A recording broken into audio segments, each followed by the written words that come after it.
Feliz año para ustedes, próspero año nuevo también. En primer lugar, quiero agradecer, quiero poner en valor esta iniciativa que lleva adelante la Juventud Universitaria Peronista, que es una agrupación que está laburando hace muchos años en la Facultad de Derecho en Corrientes y que hoy de alguna manera está haciendo posible que se puedan llevar adelante las clases introductorias para que, bueno, de manera exitosa todos los que se encuentran aquí puedan ingresar este año. También comentarles que hace 10 años vienen llevando adelante estas clases y que por primera vez en la provincia del Chaco, si no me equivoco, corregime Seba, se va a realizar en el Partido Justicialista y que de alguna manera, ahí viene mi intervención. Mi nombre es Carla Prete, soy secretaria de Juventud acá en el partido y bueno, de alguna manera cruzamos esta idea con los compañeros y las compañeras. También agradecerle a la compañera Mari Phipps, quien hoy desempeña un cargo muy importante en el Ministerio de Educación de la provincia. Y bueno, conjuntamente dimos los pasos para poder generar las logísticas y las condiciones para que todos puedan estar aquí y a su vez también la plataforma virtual, que eso genera que muchos chicos y chicas, pibes y pibas de diferentes localidades de la provincia, porque no solo de la zona metropolitana van a estudiar a Corrientes, sino también muchos compañeros y compañeras del interior. Entonces, esto facilita para que no por ahí en el primer día hábil del mes ya tengan que estar aquí o en Corrientes, sino que puedan conectarse y estudiar a la par. Así que, bueno, más que nada quería darles las bienvenidas, que puedan también de alguna manera conocer las instalaciones del partido. Es un partido abierto que permanentemente tiene distintos tipos de actividades. También lleva adelante un instituto de nivel superior donde se estudian muchos cursos, carreras y demás. Y bueno, como para ir cerrando, dejarle el saludo del presidente del Partido Justicialista, quien también es nuestro gobernador, del compañero Coqui Capitanich, y que seguramente él en mi lugar lo felicitaría por estar estudiando ya un 2 de enero y poder de alguna manera arrancar así el año. Así que gracias, compañeros, Kate, los compañeros y compañeras que se encuentran aquí, por también confiar en mí y brindarme esta oportunidad de compartir este primer día. Muchas gracias.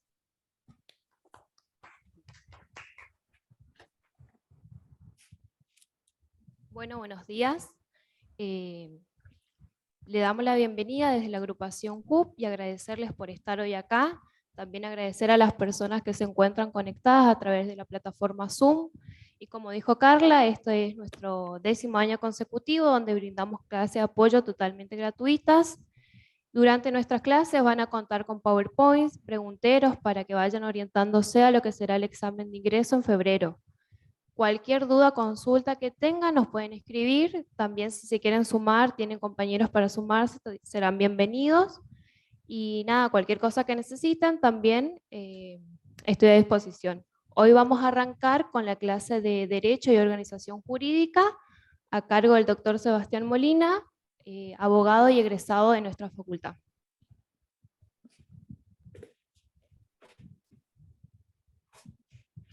Bueno, buenos días, ¿qué tal? ¿Cómo están? ¿Nerviosos? ¿Dormidos? ¿Las dos cosas? Bueno. Nada, primero que nada, agradecer nuevamente a Carla Prete, a toda la gente del Partido Justicialista por abrirnos las puertas. Esta es la primera vez que hacemos las clases de apoyo en Chaco. Los años anteriores los hemos hecho en Corrientes. La verdad que los chicos que eran oriundos de Resistencia o de Barranqueras tenían que cruzarse el puente para poder asistir todos los días, que sabemos que los días de enero valen doble, digamos. Así que poder tener la posibilidad de que nos abran las puertas de acá, la verdad que es una suerte muy grande para nosotros y calculo que para ustedes también, digamos, que puedan asistir. Sabemos que no es lo mismo la clase virtual que la clase presencial, o sea, saludos a la gente que está conectada de manera virtual, pero las clases presenciales tienen ese plus de poder quizás tener una interacción diferente, poder participar mucho más, poder hacer preguntas. Quería comentarles cómo va a ser la metodología. Primero vamos a hablar acerca de organización jurídica y derechos humanos. No sé cuántos de acá ya leyeron el cuadernillo, si pueden levantar la mano. Bien, estamos bien. Después vamos a hablar de historia y al finalizar vamos a tocar los temas de contabilidad y lógica. Unas consideraciones antes de empezar, unas sugerencias. Por ahí, a nosotros cuando hacíamos el cursillo de ingreso, nos decían que a los que no les gusta leer, que se cambien de carrera. Yo les diría todo lo contrario, digamos. Me parece que uno a los 17 años, a los 18 años, incluso más grande, puede no encontrarle todavía el gusto a la lectura. Me parece que más que una condición excluyente es una oportunidad y una posibilidad para reencontrarse con esa herramienta tan importante que es la lectura para nosotros, ¿no? Fundamentalmente para nosotros los jóvenes que nos estamos constituyendo, que empezamos a dar los primeros pasos en una carrera profesional, el poder encontrarse con textos tan extensos, tan largos, a veces muy densos, no los tomen como un condicionante, sino más bien como un desafío. Esa es la primera sugerencia. El poder sentarse a leer sin mirar el celular, el poder leer primero media hora, después una hora, después hora y media, después 2 horas. Eso va a ir haciendo que vayan ejercitando justamente esa herramienta que le puedan sacar provecho el día de mañana. Así que esa es la primera sugerencia. La metodología del estudio. Acá nosotros vamos a hablar de derechos humanos, después vamos a hablar de historia, después vamos a hablar de contabilidad, pero en definitiva no hacemos más que guiarlos en este proceso que es el aprendizaje previo al examen, ¿no? Lo importante es que por ahí nosotros podamos dejarle, más allá de PowerPoints y resúmenes y pregunteros, que podamos dejarles algunas herramientas. Y las herramientas tienen que ver justamente con las técnicas de estudio. La primera sugerencia es ser metódico. Nosotros los abogados, ya desde que somos estudiantes, aprendemos que tener un método, tener un sistema, es mucho más importante que tener un buen día o que tener suerte con las preguntas que nos tocan. Tener una metodología. Leer primero el material, sin detenernos, sin profundizar demasiado, hacer una primera lectura de corrido de principio a fin. Hacer una segunda lectura donde nosotros podamos ir resumiendo las partes que nosotros consideramos más importantes. Hacer una tercera lectura donde nosotros vayamos haciendo en una hoja aparte esquemas de eso que subrayamos como lo más importante. Y empezar la cuarta, la quinta y la sexta lectura ya sobre el resumen que hicimos.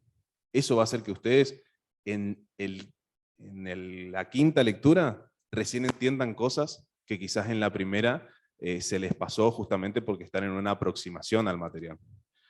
Les repito, cada uno tiene su técnica. Por ahí, lo único que no sugerimos es improvisar. Lo único que no les sugerimos es que traten de apostar a tener un buen día o a tener suerte ese día. Acá es solamente constancia, depende de la cantidad de horas que ustedes apuesten a estar sentados y leyendo. Eso es lo fundamental, poder tener un orden o una organización personal. En ese caso, leer 3 horas a la mañana, leer 2 horas a la tarde.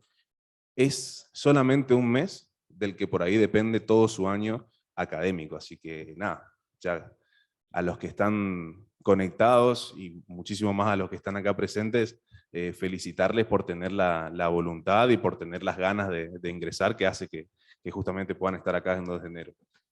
Así que bueno, dicho esto, vamos a empezar con el capítulo 1. Acá yo no puedo ver el power, pero si me pueden ir guiando por las diapositivas que van.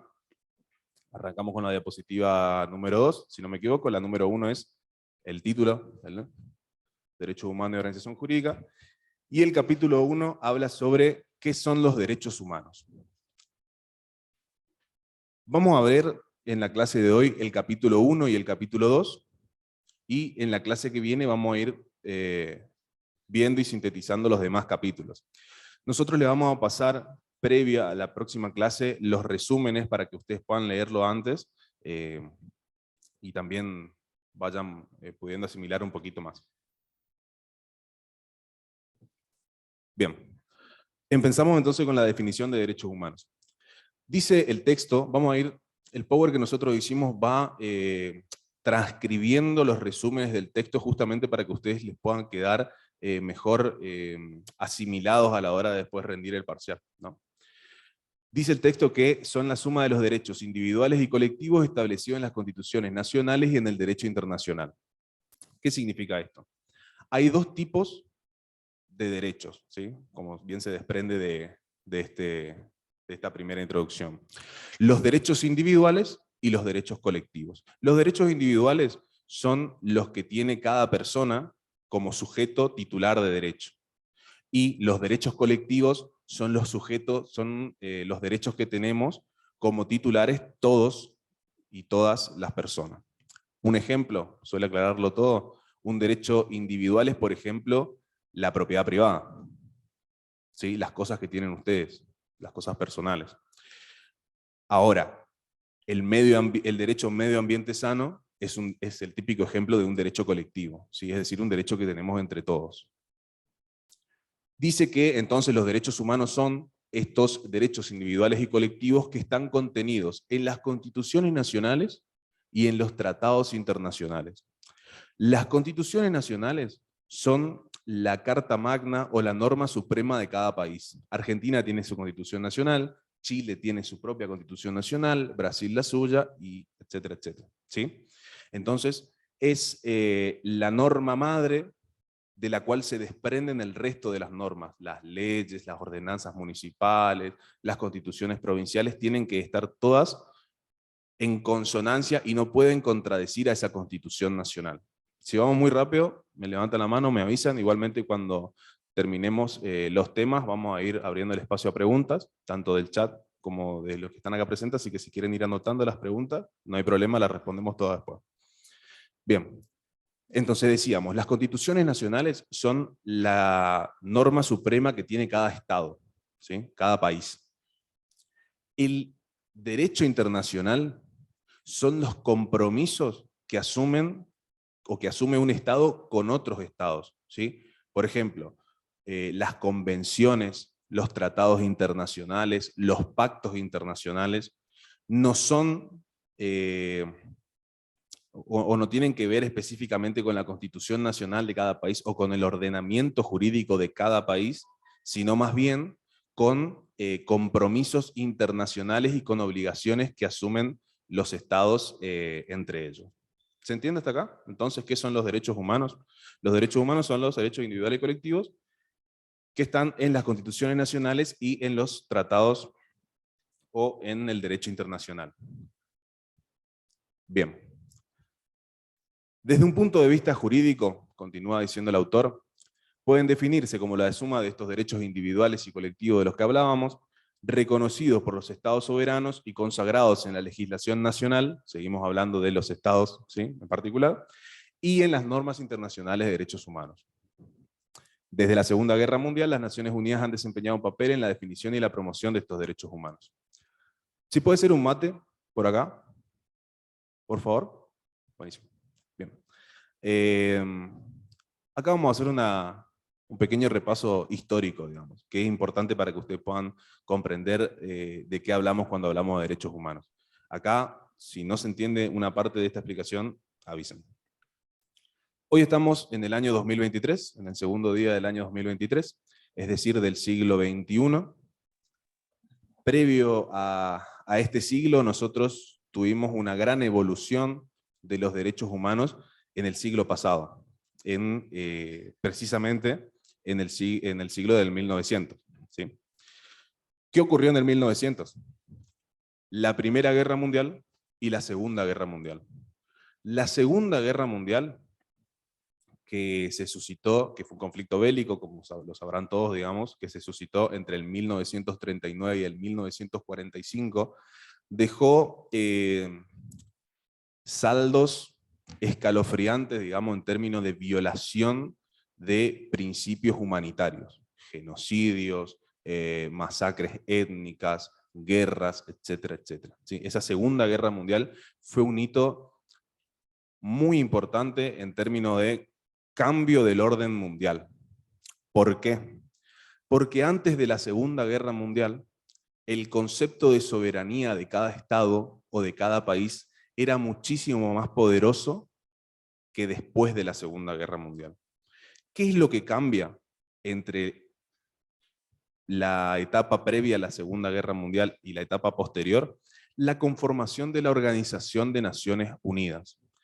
Eso lo van a leer ustedes desde el capítulo 1 hasta el último capítulo del cuadernillo y del texto, porque es el cambio fundamental en términos de derechos humanos.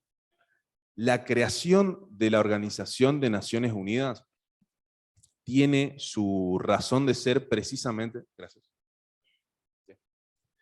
Tiene su razón de ser precisamente en poder evitar un nuevo conflicto bélico, es decir, una tercera guerra mundial. Entonces los estados se organizan en esta organización, en esta entidad internacional, justamente para discutir las cuestiones del mundo.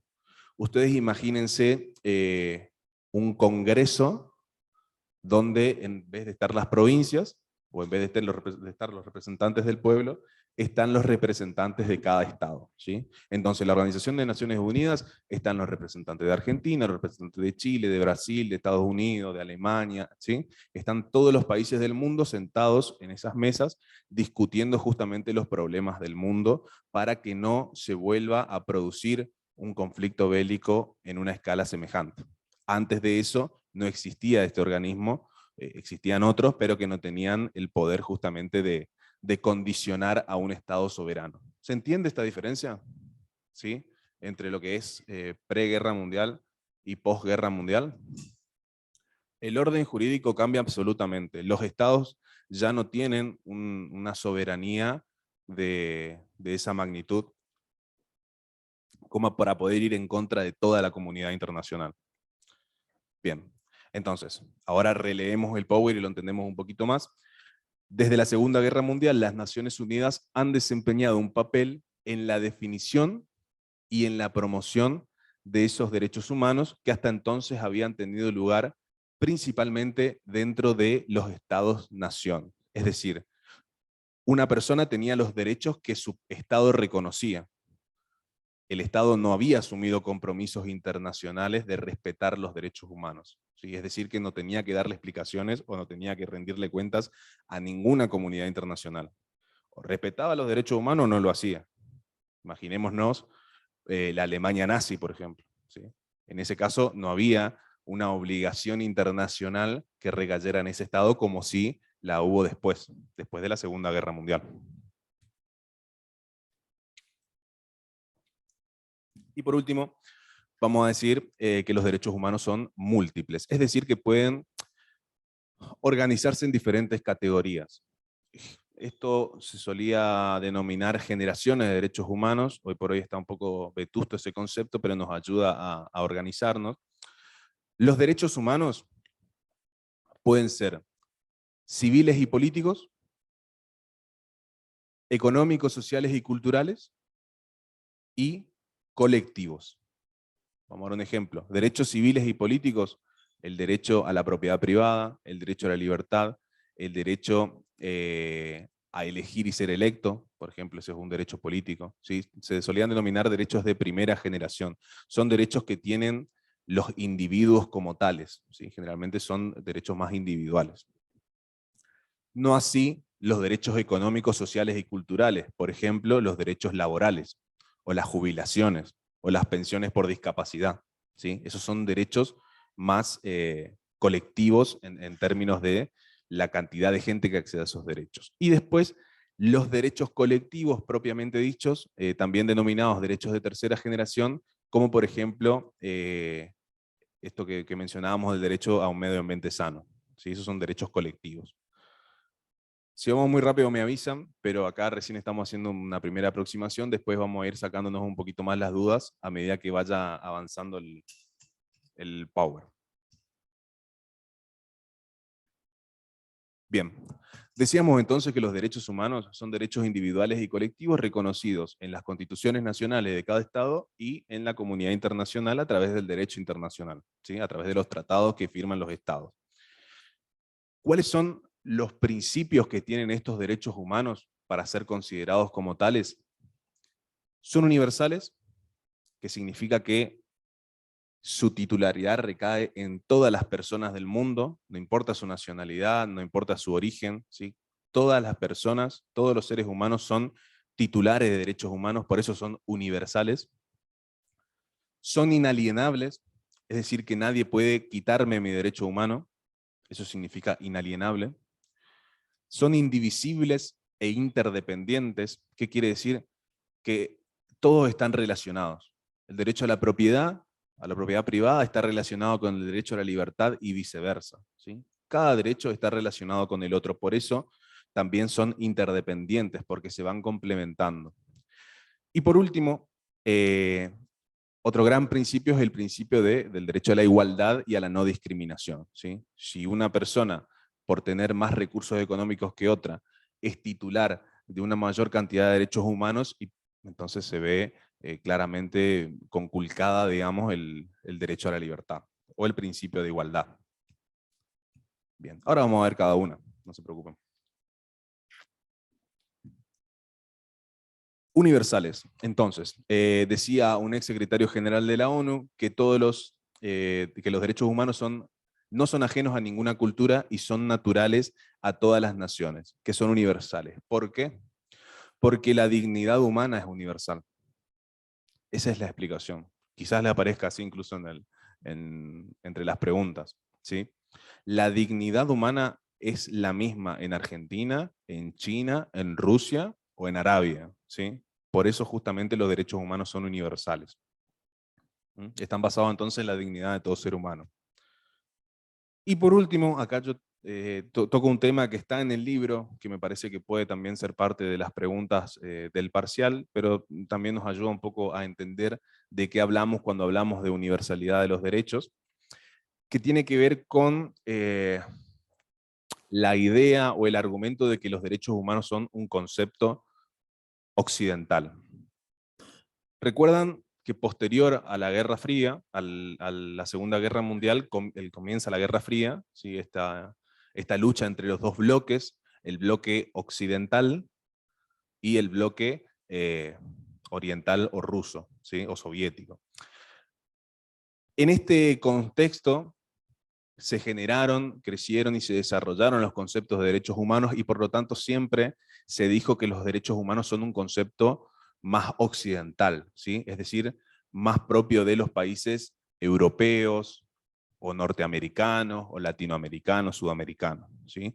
Que entonces Occidente, esta gama de países o de continentes, le imponía al resto los derechos humanos. Cuando digo el resto, hablo de Rusia, hablo de China, hablo de los países árabes, ¿sí?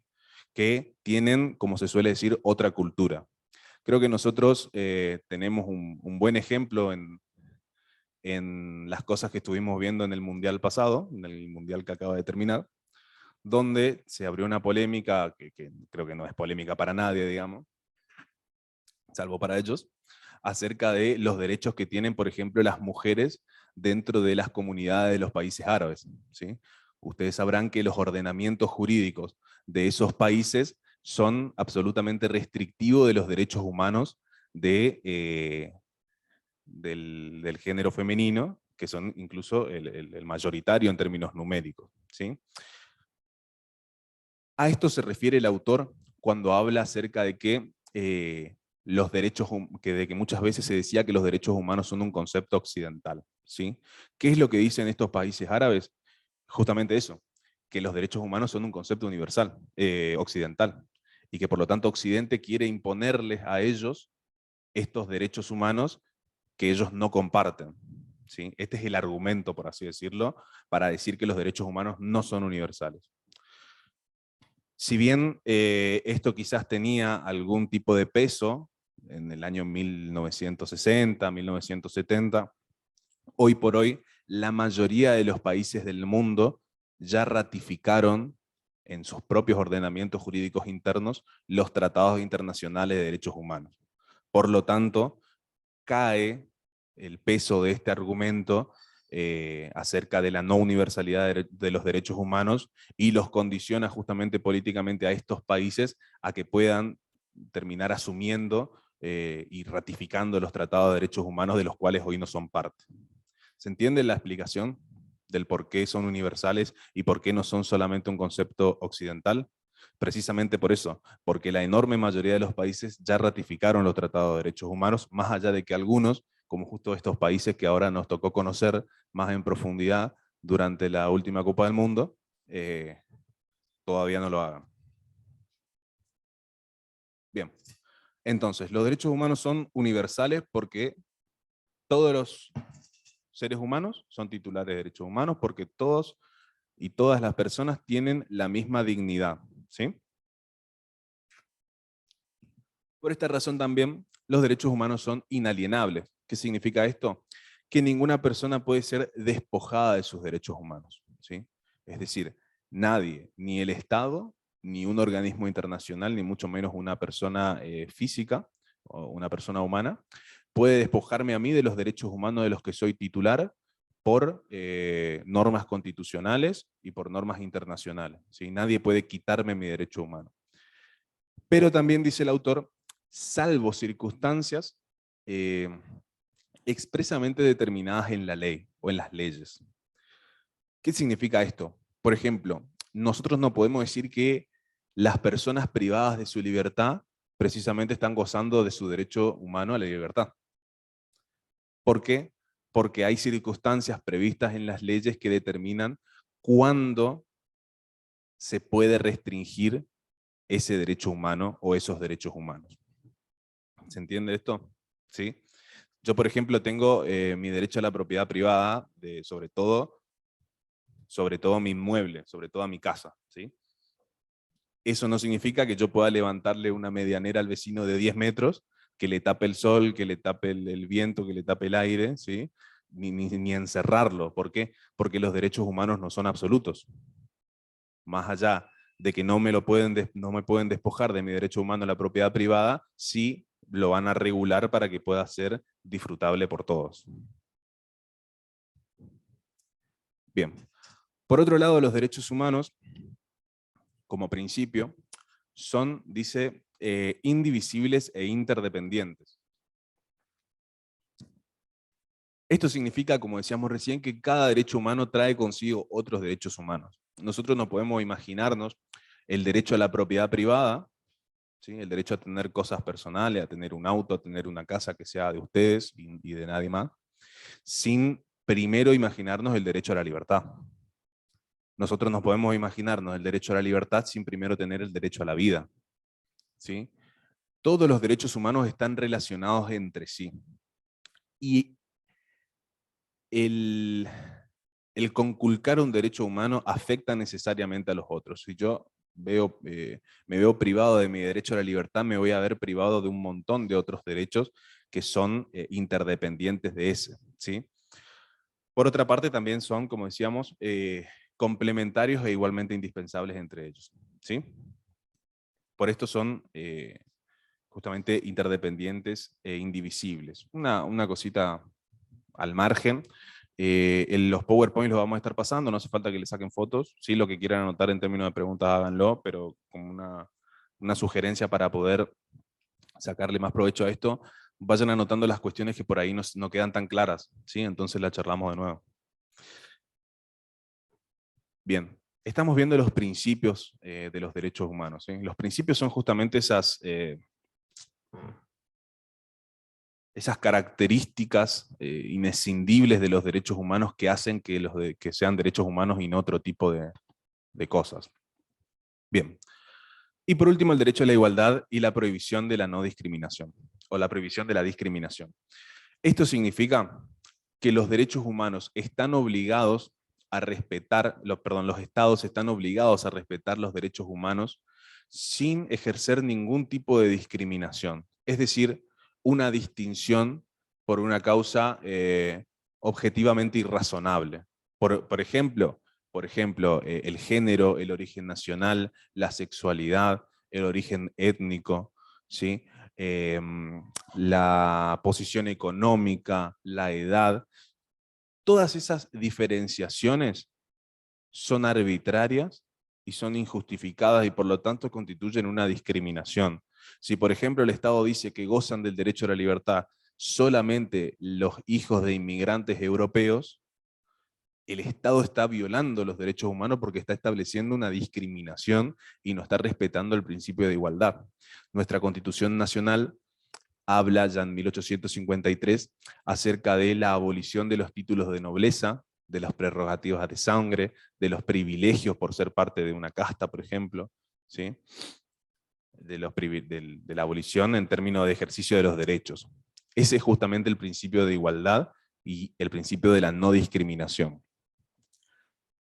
Pero también vale decir que no solamente constituye discriminación una distinción o una exclusión, sino también una preferencia. Como este ejemplo que decíamos, digamos, si solamente gozan del derecho a la propiedad privada los hijos de inmigrantes europeos, ahí se está estableciendo una preferencia que es claramente discriminatoria con respecto al resto de las personas enmarcadas dentro del ordenamiento jurídico.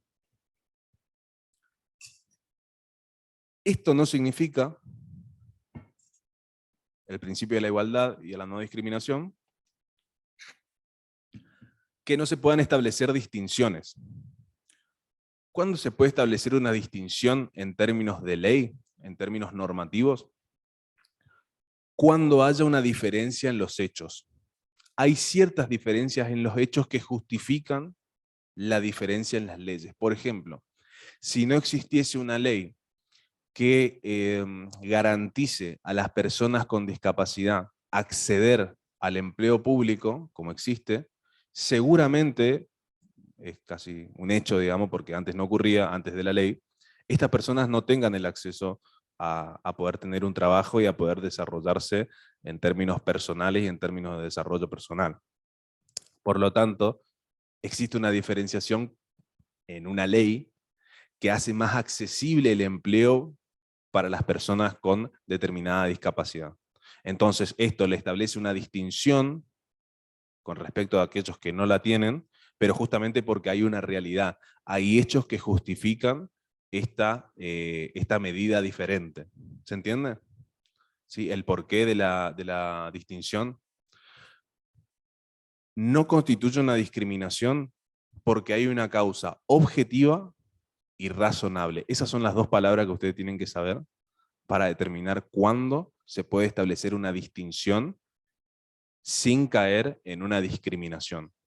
Que las causas que la diferencian o que la distinguen tienen que ser objetivas y tienen que ser razonables.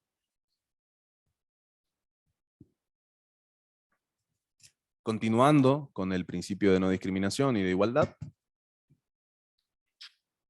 vamos a tocar dos temas que también se desarrollan en el libro, solamente en términos explicativos, ¿no? Primero, los instrumentos específicos para grupos determinados, que es justamente esto que estábamos hablando recién. Los miembros de esos grupos necesitan una protección especial, necesitan una protección particular. Ustedes que son chaqueños, por ejemplo, conocerán de cerca el caso de los pueblos originarios de la provincia. En ese caso es necesario que la ley haga instrumentos específicos para esos grupos porque no tiene la misma accesibilidad que puede tener una persona criada en resistencia, por ejemplo. ¿Sí? Por lo tanto, el mejor ejemplo igual sigue siendo el de las leyes de empleo para personas con discapacidad. Estos instrumentos específicos para grupos determinados tienen el objetivo de proteger a sectores más vulnerables. Y paralelamente a estos instrumentos específicos para grupos determinados, existen medidas especiales temporales. ¿Cuál es la diferencia? La diferencia fundamental es el tiempo. Las medidas especiales temporales son precisamente, como su nombre lo indica, temporales. Una medida especial temporal es, por ejemplo, el antes denominado cupo femenino, hoy llamado ley de paridad, para las candidaturas políticas, ¿sí? ¿Cuál es la naturaleza de estas medidas especiales? Poder reparar en la actualidad una injusticia existente en perspectiva. ¿Sí? Bien, acá yo les transcribí una parte de la Convención para la Eliminación de la Discriminación contra la Mujer, que dice que son una amplia gama de instrumentos, políticas y prácticas de índole legislativa, ejecutiva, administrativa y reglamentaria, como programas de divulgación, apoyo, asignación o reasignación de recursos, trato preferencial, determinación de metas en materia de contratación y promoción, objetivos cuantitativos relacionados con plazos determinados y sistema de cuotas. Vamos a otros ejemplos que siempre son más clarificadores, por así decirlo, de los conceptos. Yo creo que el mejor ejemplo en la actualidad es el del cupo laboral trans, ¿sí? Si nosotros pensamos en que un empleador tenga que contratar por su propia voluntad o discrecionalidad a una persona trans, seguramente esto no va a ocurrir, por eso las altas tasas de desempleo que tienen estas personas. Entonces el Estado justamente dicta medidas especiales temporales para corregir esta injusticia. Vamos a otro ejemplo. Allá por el año 1960 en Estados Unidos, cuando primaba la segregación racial, ¿sí?, la discriminación por el color de las personas, el Estado dispuso un cupo de acceso a las universidades para gente de color. Que estas personas, estos rectores o estos consejos directivos de las universidades de Estados Unidos tenían que respetar porque eran parte de la ley. Esto fue un escándalo, por supuesto. Muchísimos rectores racistas, sobre todo del sur de Estados Unidos, no querían respetar esta normativa y se negaban a aceptar gente de color en sus establecimientos educativos. ¿Qué es lo que buscaba esta medida especial temporal, en este caso estadounidense? Precisamente poder revertir esas injusticias. Vale decir que su carácter temporal significa que no son perpetuos. Por lo tanto, estas medidas especiales temporales rigen en tanto y en cuanto esa discriminación continúe. En el momento en que la sociedad evoluciona, por así decirlo, y culturalmente ya se dejan de lado esas injusticias, entonces pierde el carácter de necesario y por lo tanto se empieza a dejar sin efecto las medidas. ¿Sí? ¿Estamos? ¿Alguna pregunta hasta acá? ¿Es ahora o nunca? No, mentira. Más adelante también, pero si quieren hacerla ahora, mejor. Bueno, buenísimo. ¿Significa que se entendió todo o significa que no se entendió nada? Así que vamos a ir, vamos a... Elijo creer. Bien, terminamos entonces con los principios de derechos humanos, ¿sí? Recuerden, estamos en el capítulo 1, ¿qué son los derechos humanos? Ya hablamos de los principios de los derechos humanos, un poco ya creo que ya van entendiendo más o menos de qué se trata. Hay derechos civiles y políticos, hay derechos económicos, sociales y culturales, hay derechos colectivos, ¿sí? Hay una amplia gama de derechos que ustedes van a ir conociendo. En el texto también hay un glosario de abreviaturas.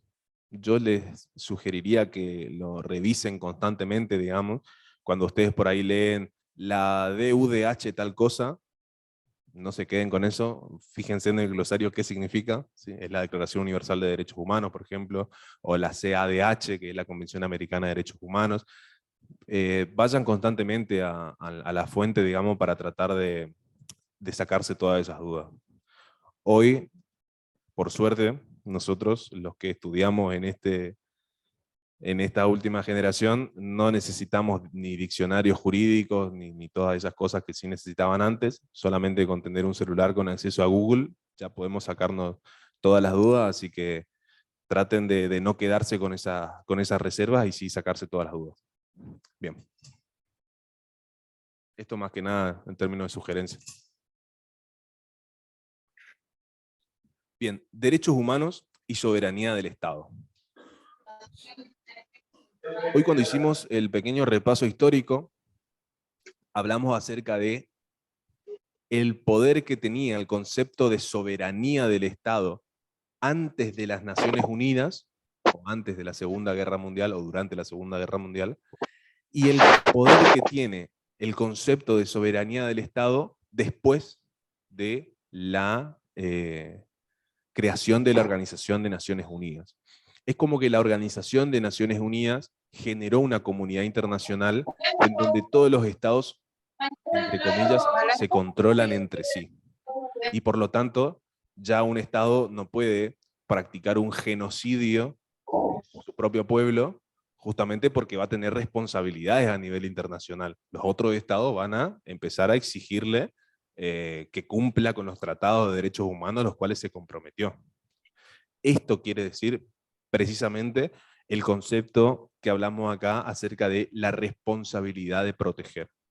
Los Estados tienen la responsabilidad de proteger.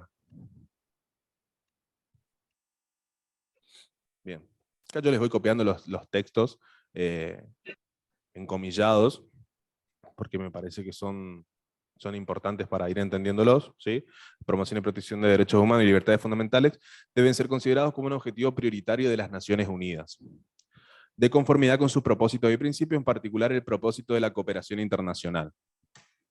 Esto significa que los Estados son responsables, ¿sí? La comunidad internacional les exige el cumplimiento de esos tratados. Esto lo mencionamos recién, en otras épocas se impedía la intromisión de los otros estados y de la comunidad internacional, incluso en los casos más graves de derechos humanos como el genocidio. ¿Sí? Ningún otro estado podía o tenía autoridad sobre las decisiones del gobierno de un estado soberano. En la actualidad, el concepto de soberanía como argumento que prohíbe la intromisión de otros países se ha visto reemplazada en gran medida por el de la responsabilidad. Vamos a ir directamente a la responsabilidad de proteger. En la Cumbre Mundial del 2005, en el marco de la Asamblea General de las Naciones Unidas, seguimos hablando de las Naciones Unidas, el mismo organismo que les estaba mencionando, que se conformó post Segunda Guerra Mundial, se aprobaron por unanimidad los principios que conforman esta responsabilidad de proteger. Es decir, ¿qué significa que los Estados son responsables de la protección? Significa, primero, la responsabilidad de proteger que incumbe al Estado, ¿sí? Es decir, de prevenir. Cada Estado, ni siquiera cada gobierno, digamos, cada Estado, por el hecho de ya estar en el ejercicio del poder, tiene la obligación de prevenir la comisión e incluso los actos preparativos, digamos, de los delitos que constituyan una violación a los derechos humanos. ¿Cuáles son esos delitos? Bueno, imagínense cualquiera, digamos, el genocidio, las masacres étnicas, los crímenes de lesa humanidad, ¿sí? Los Estados son responsables justamente de proteger, de prevenir a su población del sufrimiento de este tipo de delitos. Por otro lado, supongamos que el Estado de todas maneras da vía libre a un genocidio o una matanza étnica. ¿Qué hace la comunidad internacional? Porque si se asumió responsabilidades, significa que también hay consecuencias en el caso de violar esos derechos humanos. La comunidad internacional, el segundo pilar, asiste mediante la diplomacia humanitaria y otros medios pacíficos. Este es el segundo pilar que ustedes ven ahí, que es la asistencia internacional y formación de capacidad, ¿sí? Es decir, a través de enviados diplomáticos, a través de medios pacíficos, por ejemplo, el diálogo o la firma de otros tratados, la Organización de Naciones Unidas va a intentar de que ese Estado deje de cometer ese genocidio, o esas masacres étnicas, o esos crímenes de lesa humanidad.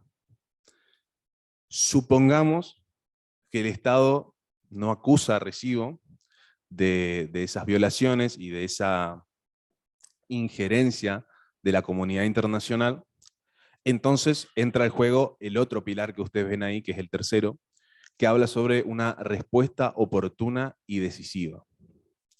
Acá ya estamos entrando en medidas más coercitivas de parte de la comunidad internacional, de parte de las Naciones Unidas. Por ejemplo, las sanciones económicas, ¿sí? Ustedes verán, por ejemplo, en el caso de la guerra entre Rusia y Ucrania, las sanciones económicas que le impuso la comunidad internacional al Estado ruso por estas violaciones a los derechos humanos, tienen que ver con estas medidas coercitivas, con este tercer pilar. Y por último, la fuerza militar. ¿Sí? Es decir, la lisa y llana ocupación de los estados que violan derechos humanos. Me parece que el caso más conocido entre nosotros puede ser el caso de Irak, por ejemplo, ¿sí?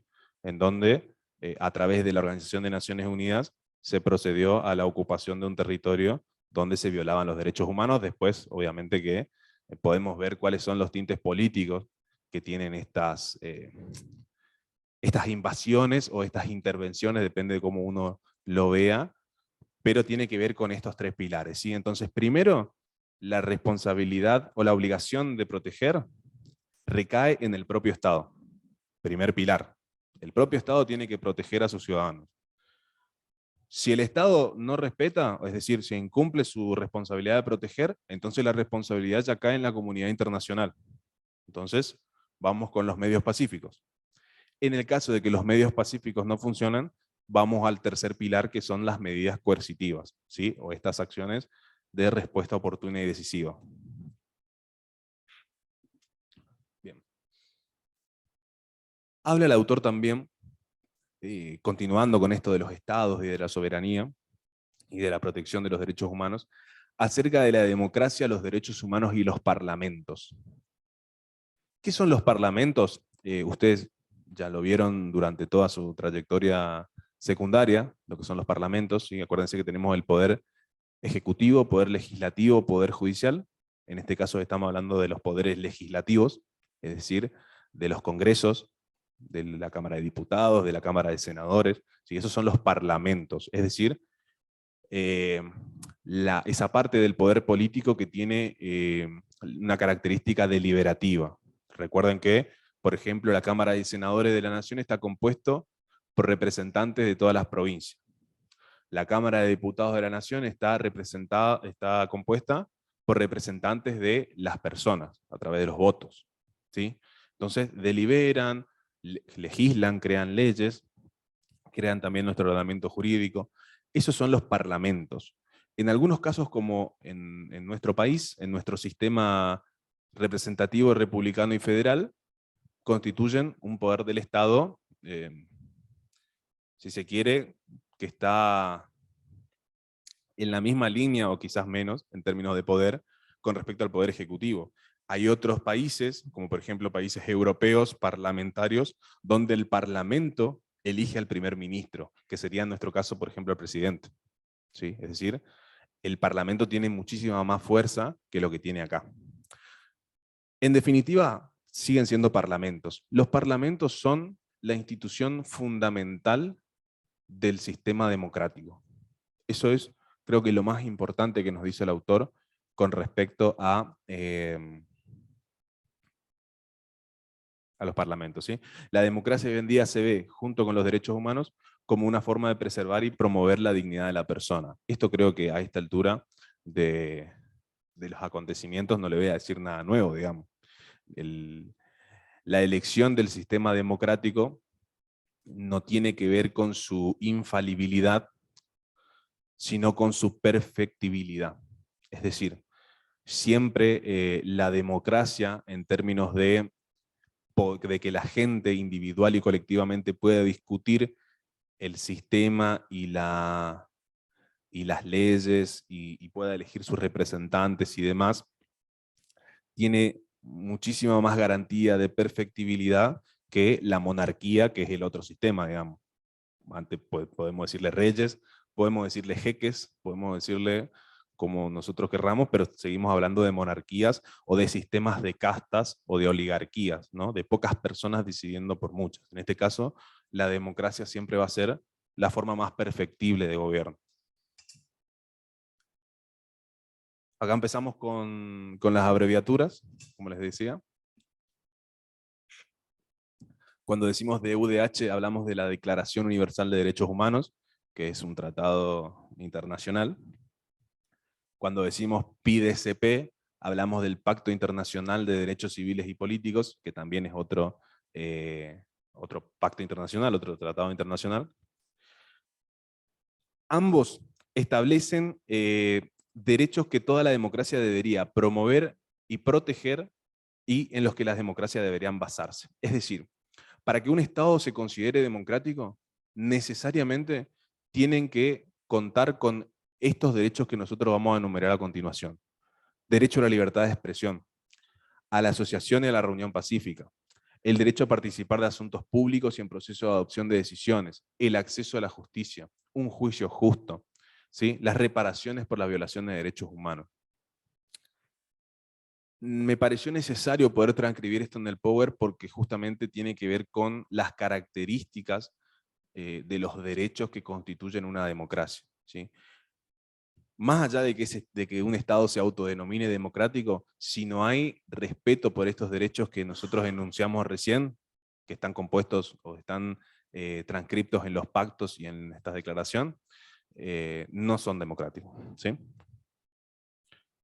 Y por último, hablamos ya directamente del Parlamento, las instituciones sólidas y responsables son una garantía de la democracia, justamente por que tienen un proceso de adopción de decisiones transparentes, ¿sí? Es decir, que nosotros vemos lo que se hace. Nosotros podemos ver, por ejemplo, las discusiones en las cámaras de diputados o de senadores. Eso no es una gracia divina, digamos, sino justamente un principio fundamental, el de publicidad de los actos de gobierno y el de la publicidad de la deliberación de nuestros representantes, ¿sí? Todos tenemos acceso a poder ver qué se discute ahí. Y bueno, acá ya hay características de los parlamentos, de por qué son tan importantes y de por qué son la institución clave de la democracia. Las elecciones periódicas, por supuesto, el escrutinio constante que hacen sobre el Poder Ejecutivo. Nosotros supongamos que el presidente dicta un decreto de necesidad y urgencia, por la cual reforma una ley. Bueno, ese decreto inmediatamente va al Poder Legislativo, es decir, al Parlamento, y el Parlamento analiza la ratificación, por así decirlo, de ese decreto, ¿sí? Es decir, el Parlamento realiza un escrutinio sobre todos los actos que realiza el Poder Ejecutivo. Y por último, genera el marco jurídico del Estado, ¿sí? Las leyes por las cuales nosotros nos regimos, que nos dan derechos o que nos quitan derechos, son justamente sancionadas por este Parlamento. Por eso es tan importante como institución. Bueno, estamos hasta acá. ¿Hay alguna pregunta? Venimos súper entonces. Sí.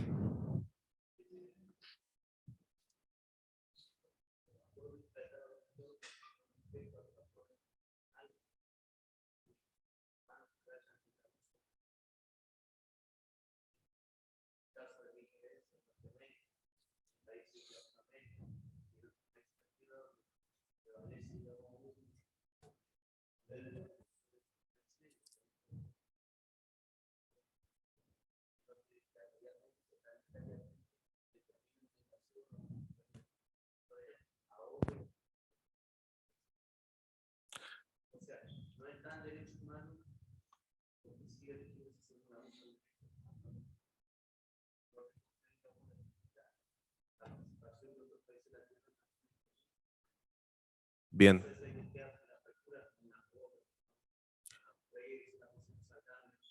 Para los chicos del Zoom, les transmito la pregunta. Acá un compañero habla acerca de la violación de los tratados de derechos internacionales por parte de las potencias extranjeras, digamos. Entiendo que esa es la...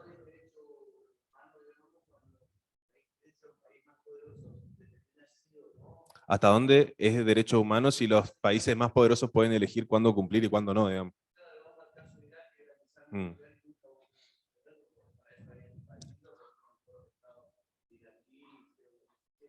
Bien, vamos a empezar definiendo qué son los tratados internacionales para ir paso a paso. Los tratados internacionales son acuerdos escritos por los cuales los países, o más de un estado, dos o más estados, asumen compromisos internacionales, ¿sí? Es decir, se generan propiamente responsabilidades y obligaciones. Hay distintos tipos de tratados, por ejemplo, los tratados contra la discriminación, los tratados o la Convención Americana de Derechos Humanos. Cuando nosotros decimos tratado, convención, acuerdo, estamos hablando de lo mismo, ¿sí? Para que no se confundan por ahí cuando escuchan con distintos nombres, siempre hablamos de lo mismo, tratado, convención, acuerdo o pacto, ¿sí? Los países o los estados asumen compromisos internacionales a través de estos acuerdos escritos que firman los estados, ¿sí? Firman los presidentes, después los mandan cada uno a su propio parlamento, y el parlamento lo ratifica, es decir, que ahí por eso es un acto complejo, digamos, los estados asumen la responsabilidad como estado, en el caso del cumplimiento, o mejor dicho, en el caso de incumplimiento de esos derechos humanos, pero no tiene la capacidad coercitiva que puede tener, por ejemplo, una norma de la Constitución Nacional. Si uno incumple una norma de su propio Estado, automáticamente a través de la fuerza pública, el Estado va a hacer que cumpla con la norma, digamos. En el caso de los tratados internacionales es diferente, fundamentalmente por esto que plantea el compañero de la desigualdad en términos de poder de cada Estado. Estados Unidos, por ejemplo, puede violar la Convención Americana de Derechos Humanos a través de sus cárceles de torturas en Guantánamo, por ejemplo, o de otras, o la aplicación de la pena de muerte, de la cual también vamos a hablar más adelante, o la ocupación de los países sin cumplir los objetivos supuestamente predeterminados, porque tiene más poder que los demás, digamos. O sea, Chile no podría hacerlo, Argentina no podría hacerlo, ¿sí? Esto es justamente por ahí lo más complejo que tiene hablar de derechos, hablar de derechos humanos, hablar de derecho internacional, el hecho de la capacidad coercitiva, digamos, ¿sí? Y de la posibilidad de que eso vaya cumpliendo o aplicándose. Esto es fundamental, digamos. O sea, los tratados, la Organización de Naciones Unidas en 1950 tenía determinado poder, y en el 2023 tiene muchísimo más poder, digamos. O sea, ¿cómo se explica eso? Y porque los países van sumándose a la Organización de Naciones Unidas y van comprometiéndose cada vez más. Es decir, la comunidad internacional va tomando cada vez más fuerza en términos de condicionar a los estados. Sin embargo, hoy tenemos estados, como decíamos hoy, los países árabes, que no cumplen los derechos humanos, ¿sí? Donde no se pueden ejercer los derechos humanos con libertad, y por lo tanto, ¿qué pasa ahí? Es un proceso, ¿no?, en el cual esos mismos estados van cediendo por ahí un poco de su concepto de soberanía en pos de la comunidad internacional. No sé si quedó por ahí claro la...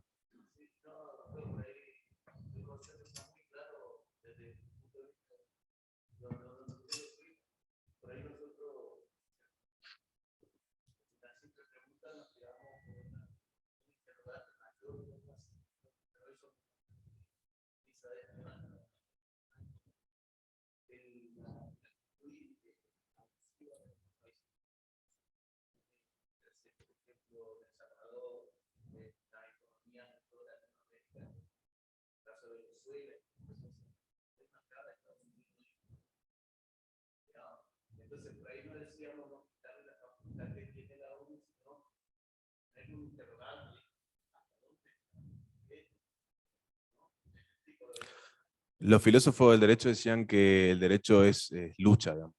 Es eso, digamos. O sea, no hay nada escrito de por sí, ¿no? Los países van firmando los tratados internacionales y se van comprometiendo, y el derecho se va construyendo a medida que va avanzando la humanidad. Imaginémonos que en 1930 no existía la Organización de Naciones Unidas. O sea, ¿cómo no va a haber una guerra así? ¿Cómo no va a haber una guerra mundial en un contexto donde no hay ningún tipo de mesa de diálogo entre los países y donde la comunidad internacional no tiene fuerza? ¿Sí? Mm.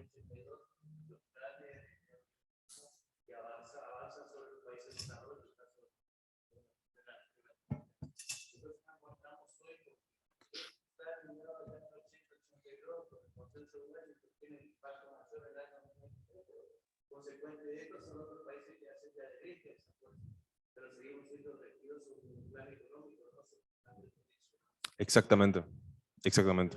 No, por favor, gracias por el aporte. ¿Alguna otra pregunta? ¿Sí? ¿Se entendió? Los principios, los tratados. la responsabilidad. Bien, vamos al capítulo 2 entonces, si les parece. Vamos rápido y terminamos temprano.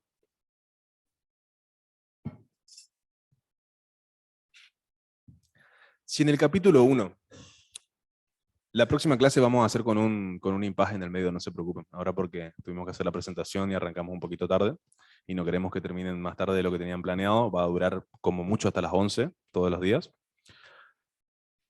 Así que ahora, en el capítulo 1, como decía, hablamos acerca de qué son los derechos humanos. Y hablamos de los principios y hablamos del deber de protección que tienen los estados sobre esos derechos humanos. Hicimos también un repaso histórico de cómo surgen los derechos humanos, que surgen después de los crímenes de guerra de la Segunda Guerra Mundial, ¿sí? La comunidad internacional, después de la matanza de más de 6 millones de personas, intenta poner un coto a este tipo de masacres y se organiza en la Organización de Naciones Unidas, valga la redundancia, para poder regularse entre los estados. En este capítulo 2 ya vamos a hablar de cuáles son las obligaciones del Estado que derivan de los derechos humanos. ¿Sí? Hablamos primero de las responsabilidades, ahora vamos a hablar de las obligaciones. Bien. Seguimos con el Power, no sé si están viendo. Lo primero que dice el autor es que los estados son los titulares de deberes que asumen las obligaciones de los derechos humanos. ¿Qué significa que son titulares?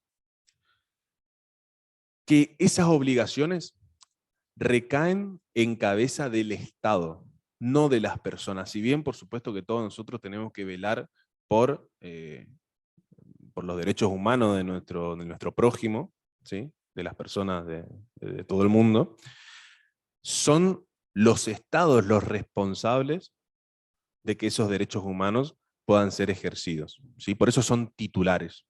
La responsabilidad recae en cabeza de los estados, de cada estado, de Argentina, de Brasil, de Chile, de Perú, etcétera, etcétera.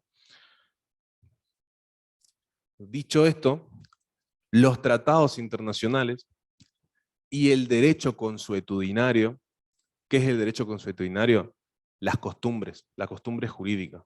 Esto, si quieren anotarlo, no vi que haya explicado en ninguna parte del libro, pero cuando ustedes lean derecho consuetudinario, estamos hablando de una costumbre que por tener una tradición muy larga y por ser porque en la mayoría de los estados se genera como una especie de obligación de cumplir esa costumbre, entonces adquiere la característica de ser de ser fuente de derecho, ¿sí? El derecho consuetudinario es justamente esa costumbre que tiene una fuerza para su cumplimiento. Bien. Entonces, los tratados internacionales y en el derecho consuetudinario se imponen 3 obligaciones para los estados. ¿Cuáles son esas 3 obligaciones? Las que ustedes ven ahí. Respetar, proteger y cumplir. Respetar, cuando nosotros hablamos de que el Estado tiene que respetar los derechos humanos, lo primero que se nos viene a la mente es una obligación negativa, es decir, no interferir, no violar los derechos, ¿sí? Respetar el derecho a la libertad, no encarcelando a una persona sin ningún tipo de motivo. Respetar el derecho a la propiedad, no confiscando los bienes sin indemnización, por ejemplo, ¿sí? Por eso es respetar, es una obligación más negativa por parte del Estado, de no hacer. Proteger ya nos revela una especie de obligación de hacer, es decir, una actitud más positiva por parte de los estados. Porque cuando nosotros decimos proteger, se nos viene a la mente más el concepto de prevenir, ¿sí? Por lo tanto, el Estado tiene que ponerse en marcha, por así decirlo, no solamente no hacer, sino hacer, ¿sí? Poder prevenir esa violación a los derechos humanos. Ya vamos a hablar igualmente mejor de los 3. Y cuando decimos deber de cumplir, estamos hablando de que el Estado ya tiene que asumir ahí un rol mucho más activo y garantizar que puedan ejercerse esos derechos. Bien.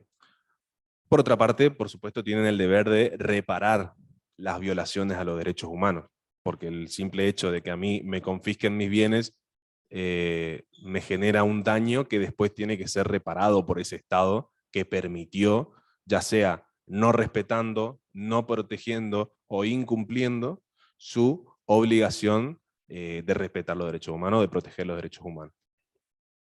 Bien. ¿Qué significa la obligación de respetar, dice el autor? Esto que decíamos recién. Están obligados a abstenerse de interferir en el disfrute de los derechos por parte tanto de los individuos como de los grupos. ¿Sí? Todos los actos de gobierno que menoscaben los derechos humanos están prohibidos. Los estados tienen que respetar. Ya vamos a ver bien al final el ejemplo. Eso es respetar entonces, ¿sí? No hacer, no interferir, no conculcar el derecho.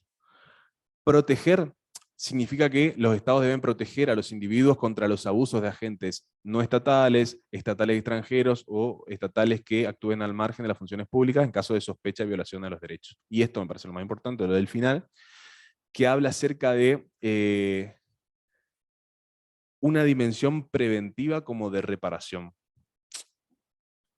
Seguimos hablando de lo mismo, o sea, promulgar leyes que protejan los derechos humanos, poder reparar en términos económicos o en términos simbólicos o en términos humanos las violaciones de derechos humanos, todo esto tiene que ver con esta responsabilidad de proteger. Y la obligación de cumplir. Que la obligación de cumplir ya tiene que ver con medidas positivas, dice el autor, para garantizar que puedan ser ejercidos, y esto varía conforme al derecho que se trate y a los recursos que disponga el Estado. Vamos a ver más adelante de qué se trata eso. Bien, y vamos al ejemplo. El ejemplo, hay creo que 5 o 6 ejemplos mencionados por el autor, así que me parece que eso les va a quedar muy claro cuando lo puedan releer más adelante, pero el que elegimos acá para tocar es justamente el derecho a la educación. ¿Sí? En este caso, la responsabilidad de respetar el derecho a la educación, dice el autor, es que las autoridades respetarán la libertad de los padres a la hora de escoger una escuela para sus hijos. Si los padres quieren enviar a sus hijos a una escuela confesional, a una escuela católica, o a una escuela de gestión social, o a una escuela comunitaria indígena, es una decisión pura y exclusiva de los padres. El Estado no puede interferir en esa decisión. Por eso tiene la obligación de respetar, es decir, de no interferir, de no meterse. La obligación de proteger. Dice que las autoridades se asegurarán de que las terceras partes, incluidas los padres, no impidan que los niños asistan a la escuela. ¿Sí? Acá ya vemos una cuestión más preventiva, como decíamos, que tiene que ver con este concepto de proteger. ¿Sí? El Estado tiene que garantizar, que velar porque los padres manden a la escuela a los chicos. ¿Sí? Los padres no pueden interferir con el derecho a la educación ni siquiera de sus propios hijos. Por eso el Estado tiene la responsabilidad de proteger. Y por último, la responsabilidad de cumplir.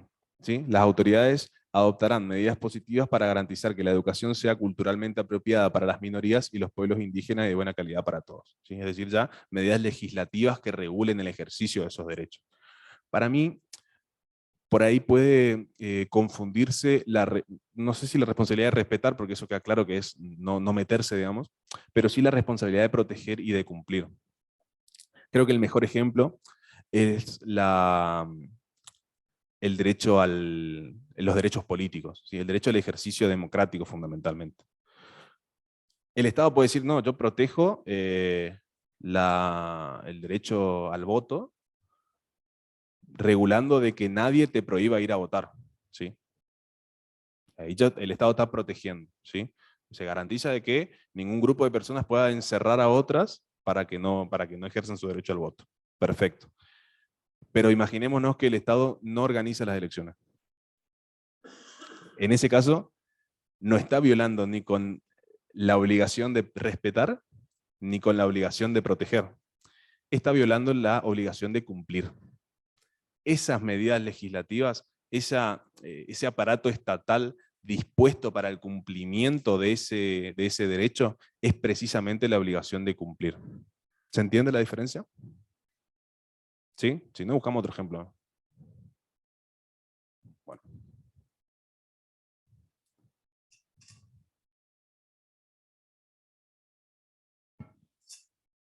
A su vez, ¿Otro ejemplo? A ver. ¿Cómo? A ver.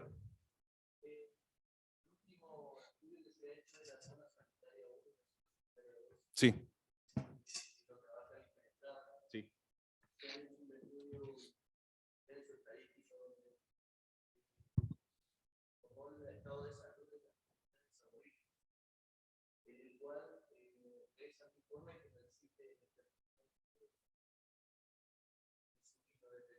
Ujú. Sí.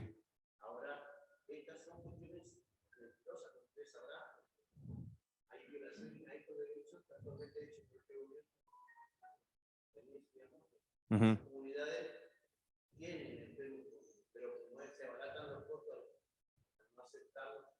Ujú. Claro. En ese caso, ¿qué deber se incumpliría? ¿Y qué deber te parece a vos que se incumpliría en ese caso? Claro, pero de los 3 deberes que nosotros hablamos. Respetar, cumplir. Perfecto. Bien. Creo que se entendió. Creo que se entendió. Bien. Entonces, continuando con las obligaciones del Estado, vamos a hablar del principio de realización progresiva. Cuando nosotros decimos principio de realización progresiva, nos referimos particularmente a una categoría de derechos humanos, que es la categoría de los derechos económicos, sociales y culturales. Ustedes los van a encontrar en el Power como DESC, o también incluso en el texto, ¿sí? DESC significa derechos económicos, sociales y culturales. Son esta segunda generación de derechos que los constituyen los derechos laborales, los derechos de familia, ¿sí? Los derechos a una pensión por discapacidad. Esta segunda generación de derechos son precisamente los derechos económicos, sociales y culturales. ¿Por qué habla del principio de realización progresiva? Porque si bien el Estado tiene la obligación de satisfacer y proteger, lo hace conforme a sus capacidades económicas y a sus tradiciones sociales y culturales. A mí me parece que el mejor ejemplo de esto es el derecho de acceso a una vivienda digna. El derecho de acceso a una vivienda digna está en la Constitución Nacional. O sea, no es que está en una ordenanza municipal o está en una ley ni siquiera en una ley del Congreso. Está en la Constitución Nacional.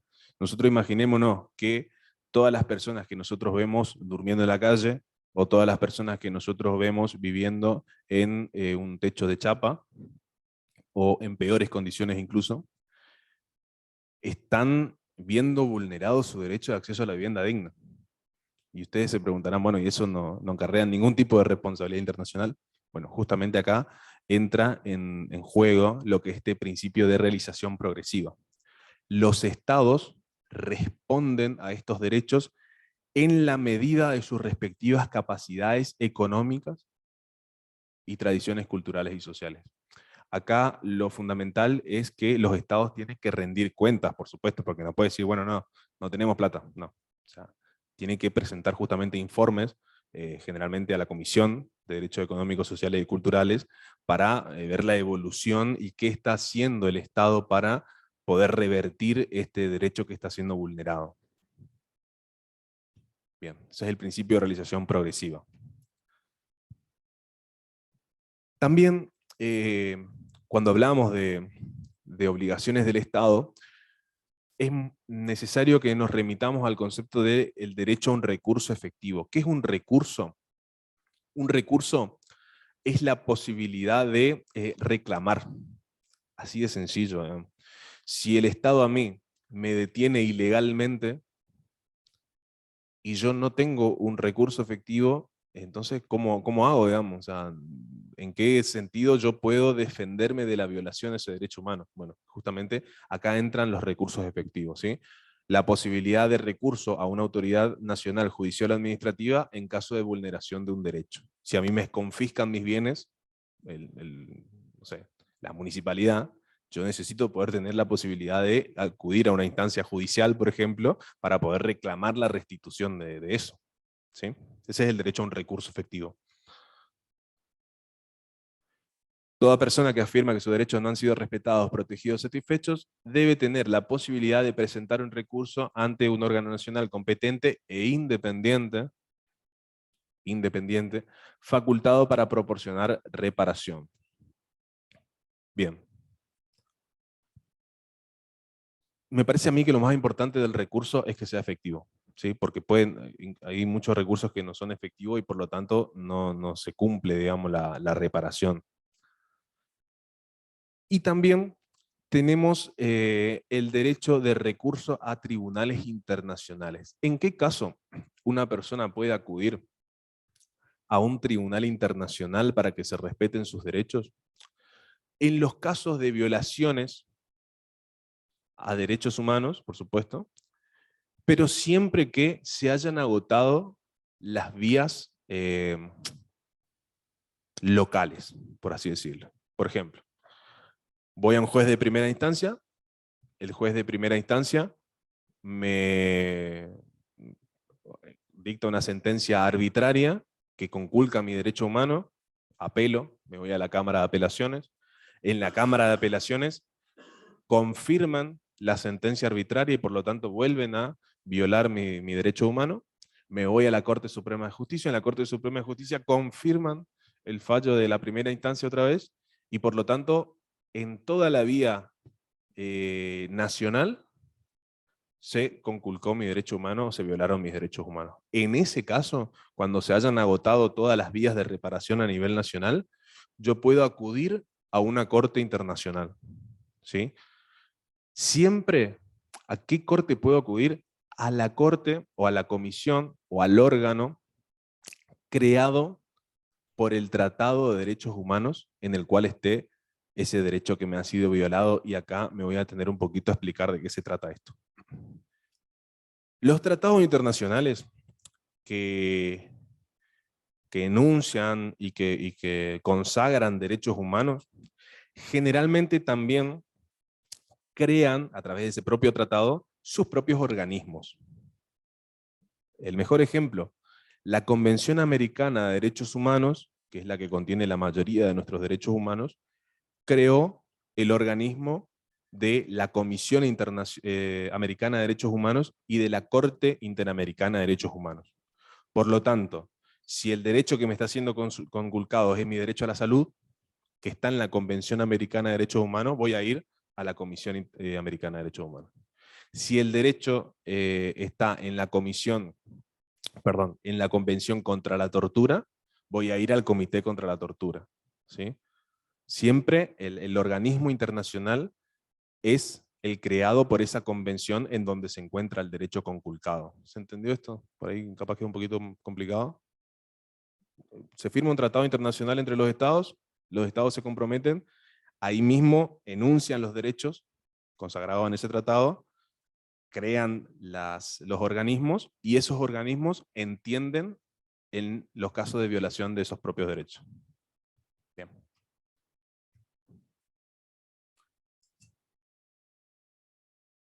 Bueno, cuando decimos que tenemos derecho a un recurso efectivo, también por conjetura, tenemos que decir que tenemos el derecho a la reparación de ese daño sufrido, porque ¿de qué me sirve a mí reclamar si de todas maneras mi derecho no va a ser reparado? Hay distintas formas de reparación que los vamos a ver ahora más adelante, pero fundamentalmente lo importante de esta parte introductoria de la obtención de la reparación del daño es la responsabilidad del Estado de reparar el daño. La responsabilidad de reparar el daño es del Estado. Así sea que la violación no haya sido por parte del propio Estado, el Estado igualmente tiene que garantizarme a mí esa reparación. Bien. Vamos a ir una por una explicando cómo pueden repararse los derechos humanos violados o conculcados.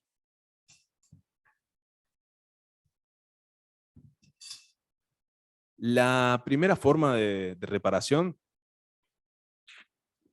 es la restitución. ¿Qué es la restitución?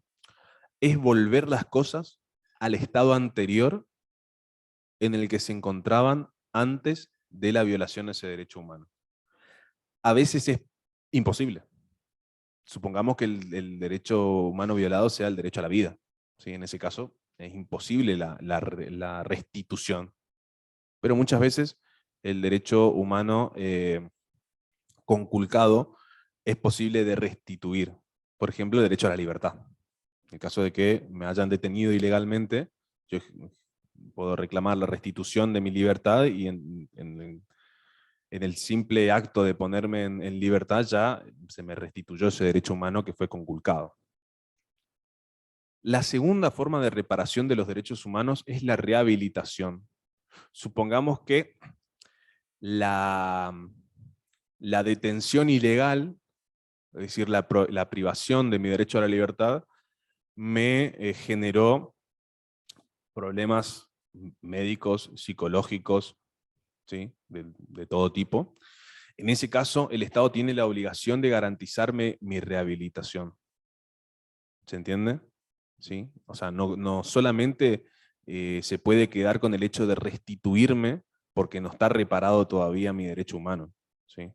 Necesito de rehabilitación. Pueden ser medidas legales, médicas, psicológicas, sociales, justamente para poder recuperarse, ¿sí? Para que las víctimas puedan recuperarse. Bien. Después tenemos la indemnización, creo que esa es por ahí la más conocida. Esa es una forma de reparación económica, ¿sí? Que puede ser tanto el daño material, ¿sí? A mí no sé, me rompieron el auto, bueno, restituíme lo que sale el arreglo, digamos, del auto, ¿sí? Puede ser también el daño moral. En el caso, volvamos al ejemplo de la privación de la libertad, no solamente necesito rehabilitación, sino que necesito que me reparen económicamente ese tiempo que yo perdí porque me causó secuelas psicológicas. ¿Sí? En ese caso, el daño moral también puede ser indemnizado económicamente. También podemos hablar de lucro cesante, es decir, de la plata que yo dejé de percibir durante esos meses que estuve detenido ilegalmente, si ese es el lucro cesante. En ese caso también tienen que repararme. Es decir, la indemnización es una reparación o un resarcimiento de los daños económicos o de otra índole, pero generalmente se hace siempre a través de dinero. Y también tenemos la satisfacción, otra forma de reparación. La satisfacción ya es un poquito más simbólico, digamos. Creo que el mejor ejemplo de esto es el caso del homenaje a las personas que fueron a la Guerra de Malvinas, o del feriado por el Día de la Memoria, la Verdad y la Justicia. ¿Sí? Dice el autor que hace referencia a las disculpas públicas, aceptación de responsabilidades, conmemoraciones y homenajes a la víctima. Bueno, acá tienen el caso de Margarita Belén, por ejemplo. Ese también es un caso de satisfacción de derecho humano, porque ahí no hay ni una indemnización, no hay una rehabilitación, no hay una restitución porque no pueden devolver a una persona desaparecida, por ejemplo. ¿Sí? No le pueden devolver eso a los familiares. Por lo tanto, hay una satisfacción. ¿Sí? La revelación pública, la búsqueda de la verdad, la búsqueda de las personas desaparecidas, etcétera, etcétera. Eso tiene que ver con la satisfacción. Y por último, la reparación puede consistir en la garantía de no repetición. La garantía de no repetición, dice el autor, que son las medidas que contribuyen a la prevención de futuras violaciones. ¿Sí? Habla de reformas legislativas, institucionales, programas que revisan la integridad y la idoneidad de los individuos para ejercer cargos públicos, etc. A mí me parece que el mejor ejemplo de esto es la sanción de la ley Micaela. No sé si conocerán. Es una ley que obliga a todos los organismos públicos a capacitar a sus funcionarios en cuestiones de perspectiva de género y de violencia de género. ¿Sí?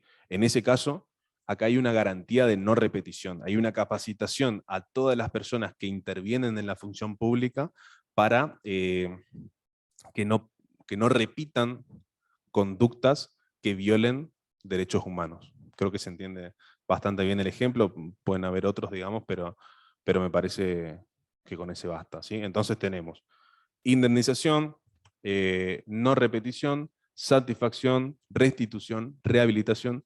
Todas estas son formas de prevención, perdón, de reparación de los derechos humanos. ¿Alguna pregunta? ¿Sí? ¿Ahí atrás? ¿Todo bien? ¿Se escucha bien? ¿Ninguna duda? Bien. Sí.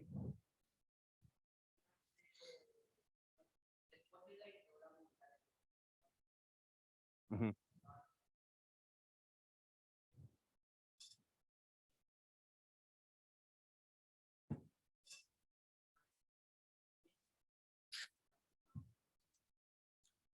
¿En qué sentido?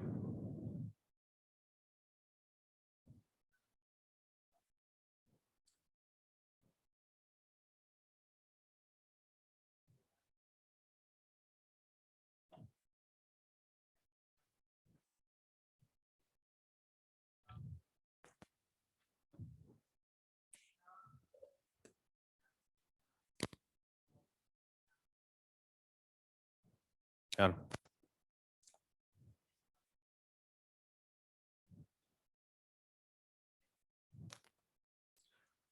Los derechos humanos conculcados, habla el compañero, para los chicos que están en el Zoom, acerca de los derechos humanos que fueron conculcados en la última dictadura y que hubiese pasado si no se hubiese restituido la democracia y el ordenamiento jurídico nacional no hubiese comenzado a cumplir su obligación de respetar y de proteger fundamentalmente.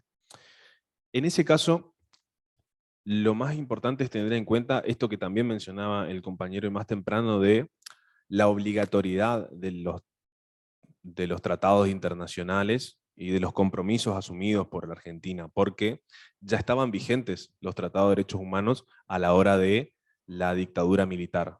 Es decir, la dictadura militar incumplió esos tratados de derechos humanos. ¿Cuál era el tema? Que no tenían la suficiente o el suficiente consenso internacional acerca de su cumplimiento, o la suficiente eh, capacidad de coerción para que la Argentina no viole esos derechos humanos. Podemos hablar de Argentina de Videla, podemos hablar de Chile de Pinochet, podemos enumerar distintos países también de la región en los cuales se violaron tratados de derechos humanos y se conculcaron de derechos humanos en la época de las dictaduras. No sé si eso por ahí responde un poco a tu pregunta. Eso iba a ocurrir porque la democracia justamente tiene que ver con el respeto a los compromisos internacionales también. ¿Te acuerdas que charlábamos hace un ratito acerca del rol del Parlamento? El propio Parlamento no iba a permitir que el Estado continúe violando los derechos humanos. ¿Por qué? Porque el Parlamento es esa institución clave de la democracia donde participan todos los partidos políticos y donde todos pueden condicionar, o mejor dicho, todos van a condicionar en este ejercicio de escrutinio constante a los distintos poderes ejecutivos.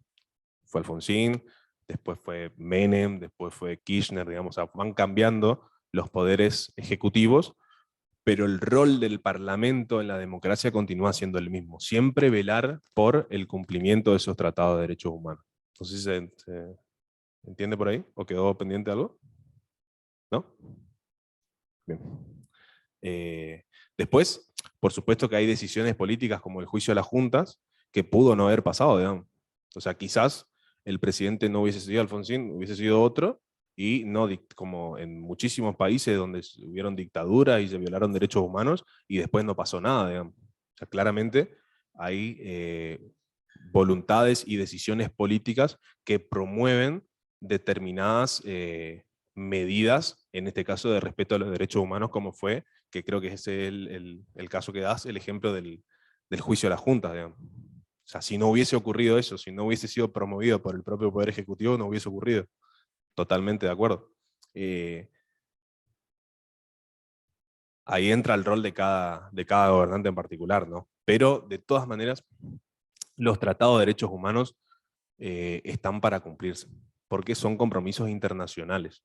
Los estados que no cumplen con los tratados internacionales, fundamentalmente de derechos humanos, generalmente van aislándose políticamente y van empezando a ser pasibles de sanciones económicas y posteriormente después incluso hasta de intervenciones de fuerzas militares.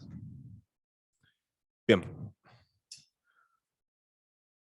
Reparación a las violaciones de los derechos económicos, sociales y culturales. Creo que terminamos con esto. ¿Sí? Esto ya es lo último. Se hizo largo, ¿eh? Ah, justito, estamos terminando. Re bien. Bueno. Cuando nosotros hablábamos de la reparación de los derechos humanos hace un ratito, que decíamos satisfacción, indemnización, etcétera, etcétera, garantía de no repetición, hablamos fundamentalmente de los derechos civiles y políticos. ¿Cuáles eran los derechos civiles y políticos? Recuerden esos derechos que su titular es cada individuo, ¿sí? Es decir, no son derechos colectivos, y fundamentalmente que tienen que ver con una primera generación de derechos, las libertades, por ejemplo, ¿sí? La libertad ambulatoria, la libertad de expresión, ¿sí? Todos esos son derechos civiles.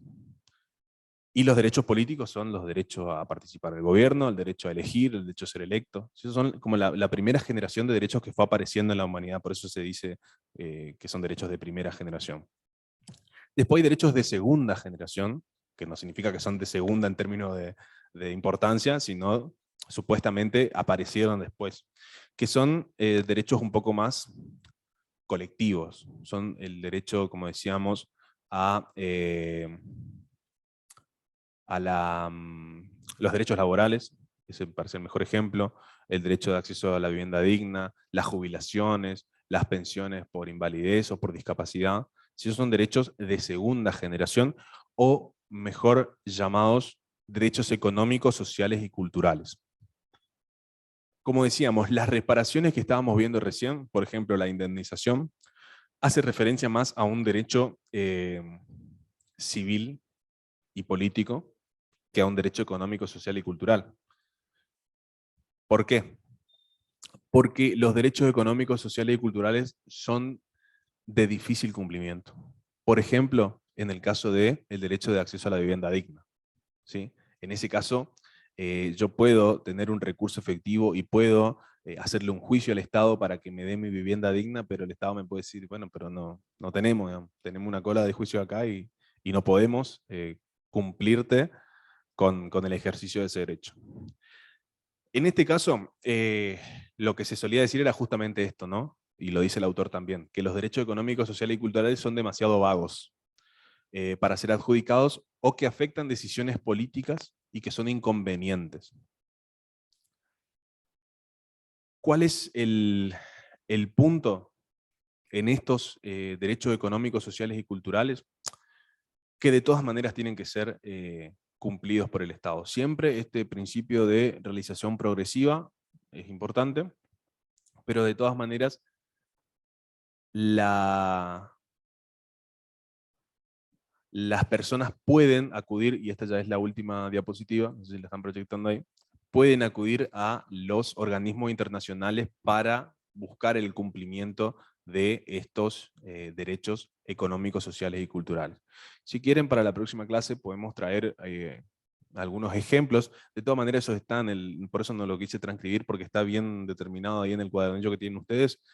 Creo que dice algo así como derechos civiles y políticos, 2 puntos, y hace una lista de 2 páginas, derecho económico, social y culturales, y hace otra lista, ¿sí?